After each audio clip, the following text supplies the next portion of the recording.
Welcome to the review of my Samsung Galaxy Tab S8 Ultra, and I'll show you how to edit notification panel shortcuts on this device. So first we should open the notification panel, and here as you can see we got all our visible icons on our notification panel. And just if you want to add or remove some icons here, you can click here on this plus icon. And here as can you see we got all our hide icons that we can add to our notification panel. Just to do that, you should just press for a while the icon and drag it here to this down section. And for example, we can also add here the secure folder icon just by the same way, hold and press hold and just drag it.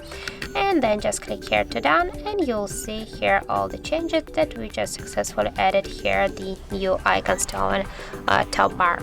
Also, we can just remove some icons by the same way. You can just launch the some settings not by tap here on the plus, but just by tap here on the three dots and to click edit buttons. And by the same way we can just remove some icons from there. For example, this one, just hold it and drag it here to this up section.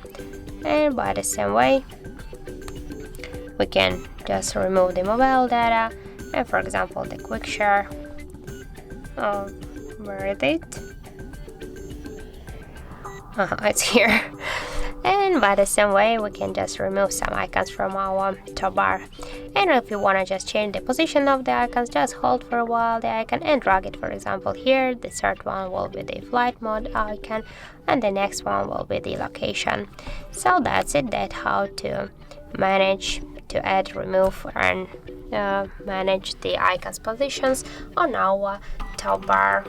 So that's it, that's how it looks. Thank you guys for watching, and if you find this video helpful, don't forget to leave a like, comment and to subscribe our channel.